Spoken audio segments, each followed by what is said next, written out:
പ്രത്യേകിച്ചും കേരളീയന് അഭിമാനിക്കാവുന്നതെന്നോ അല്ലെങ്കിൽ അപമാനമായിട്ട് വേണമെങ്കിലും വിചാരിച്ചിരുന്ന ഒരു കാര്യമാണ് മരുമക്കത്തായം.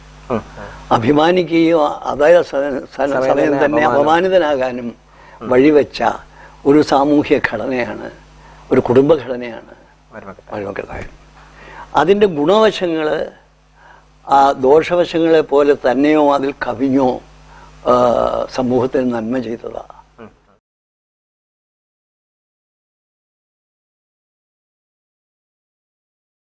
നമ്പ്യാരെ പറ്റിയിട്ടുള്ള ഒരു വലിയ അന്വേഷണം അതിനകത്ത് നടത്തുന്നുണ്ട്. വാസ്തവത്തിൽ കുഞ്ചൻ നമ്പ്യാരെ ഒരു സാഹിത്യകാരൻ എന്നുള്ള നിലയ്ക്ക് വിലയിരുത്തുന്ന അന്വേഷണങ്ങൾ മുൻപും നടന്നിട്ടുണ്ട്. പക്ഷെ ഒരു എങ്ങനെയാണ് താളശാസ്ത്രത്തിന്റെ ഒരു ആധികാരികമായ ഒരു സംഗ്രഹം കുഞ്ചൻ നമ്പ്യാർ ഉണ്ടാക്കിയെടുത്തത് എന്ന വിസ്മയം ഇതുവരെ അന്വേഷിക്കപ്പെട്ടിട്ടില്ല. ഇപ്പോൾ കുറച്ചുപേരൊക്കെ പ്രവർത്തിക്കുന്നുണ്ട് ഈ രംഗത്ത്, വളരെ കുറച്ച് പേര്. ഇപ്പം മനോജ് കുറൂറിനെ പോലെയൊക്കെ വളരെ ഗൗരവമായി നമ്മുടെ താളങ്ങളിൽ എന്തോ ഉണ്ട്. ഇപ്പോൾ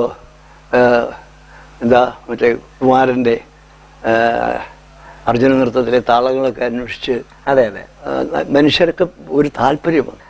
ജിയോമെട്രിക്കൽ ആയിട്ടുള്ള പ്രോഗ്രഷനും അരിത്തമാറ്റിക്കൽ ആയിട്ടുള്ള പ്രോഗ്രഷനും കേരളത്തിന്റെ താളശാസ്ത്രത്തിലുണ്ട് എന്നൊരു ഒരു ദർശനം അങ്ങ് മുന്നോട്ട് വെക്കുന്നുണ്ട്, ഹിന്ദുസ്ഥാനിയിലും കർണാട്ടിക്കിലും എന്ന പോലെ. അതൊന്ന് വിശദീകരിക്കും. ഇത് പറയുന്ന പോലും ഭീമേന ഭിത്വ ഈ ഭീമനാണ് ഇത് അടിച്ചത്. സമയവ്യവസ്ഥ ലോകധർമ്മിയിൽ നിന്നാണ് നാട്യധർമ്മി ഇവോൾവ് ചെയ്യുന്നത്. ഇത് തമ്മിലുള്ള ബന്ധം എന്ന് പറയുന്ന അഭേദ്യമായ കാര്യകാരണ ബന്ധത്തിൽ തൊടുത്ത് കിടന്നിരുന്നതാണ്.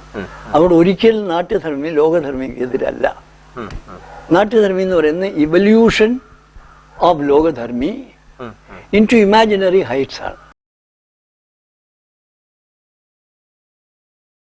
അല്ല, അതിപ്പോ ഒരു കാര്യമുണ്ട്. ഞാൻ തന്നെ എഴുതി സിനിമയിൽ പാടിപ്പോയി എന്നുള്ള ഒരു അപരാധം ഒഴിച്ചാൽ കറുകറ കാർമുകില് വിനീത നെടുങ്ങാടി ചെയ്യുന്നുണ്ട് അല്ലേ, അത് ആളുകൾ ഇഷ്ടപ്പെടുന്നുണ്ട്.